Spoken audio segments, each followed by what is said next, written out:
Hey everyone. Hey, here's a truck in the parking lot. I don't know whose truck it is, so I don't want to spend a lot of time here, but I want to take advantage of this because this is the Michelin Defender LTX Mud and Snow M/X, and this is a newer tire, and it happens to be on this Ram 1500, so I want to take advantage of this and do a quick little review of this tire and the BFG All Terrain KO2 that's on my company's work truck, and then my truck that has the Michelin LTX on it, because all three are here right now at the same time. So here's a quick video. Okay, this is the Michelin Defender LTX m+s, load range E. Its size is LT 265/70R17. This is not a tire that's on a vehicle that I'm familiar with. It's honestly just a vehicle in the parking lot. So I don't know anything about the miles. You can see the tread, looks pretty good.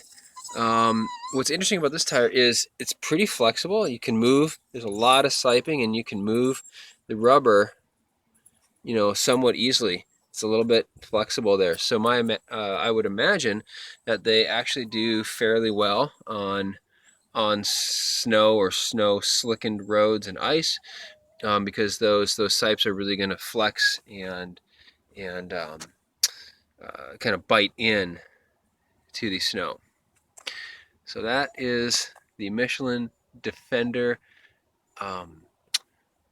LTX m+s.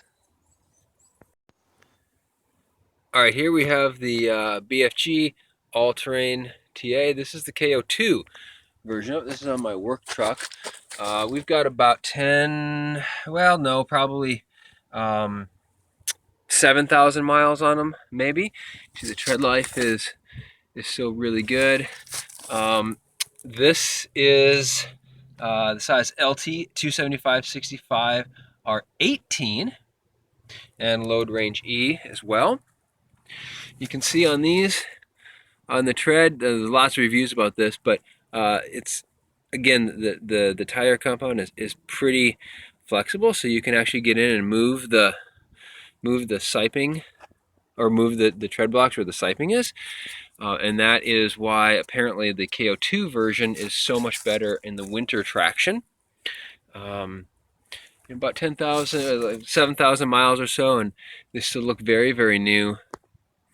I will say that in driving this, compared to the previous Wrangler, some iteration of the Wranglers on there, they are definitely louder, and you can feel them. This is a 2004 Ford F-150, the Lariat package, premium seats and everything.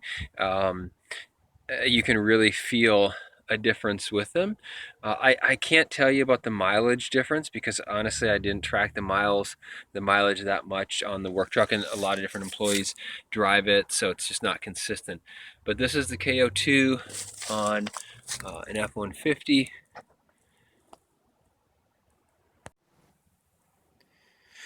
All right, and then here's the Michelin LTX AT2 on my truck, the 2016 F350.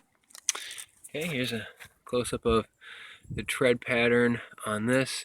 I don't know about the tread depth specifications, but I'm going to assume that this is not quite as deep as the BFGs, and it's obviously much deeper than the Michelin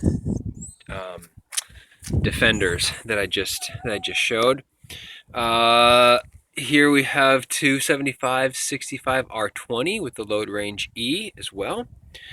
And what's interesting about this, and you're not going to be able to see this very well, but first of all, there's not nearly the siping. In fact, there's really no sipes. I mean, I don't really consider that a sipe per se, but the rubber compound is noticeably stiffer. It doesn't move nearly as easy. I mean, I can flex it, but not nearly as easily as on the other Michelin, and especially the BFG.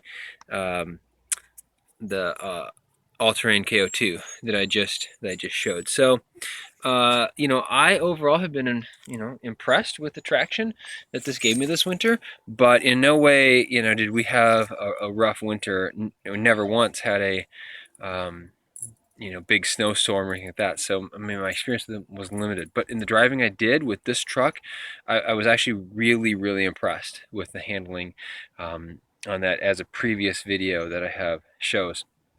The one thing I will say about these tires compared to the BF Goodrich on my work truck is that they are noticeably quieter, and honestly the ride quality is better. Now this is again a 2016 1-ton, an F350 with the Lariat package premium seats. It is not an apples to apples comparison, but it's as close as I can get. And the ride quality on this truck, on the 1-ton truck, is noticeably better than the ride quality now on the F-150 with the BFGs. They definitely vibrate the steering wheel just a little bit, and you can just kind of feel in the seat and on the floorboard that's vibration from the tread that was not there previously with the Goodyears, with the Wranglers that were on them. Although that was a horrible tire as far as traction goes. So overall, those just a quick comparison of the tires and the rubber compound unscientifically between the two. As always, thanks for watching, and please take a second and subscribe and like the video. It helps my channel grow.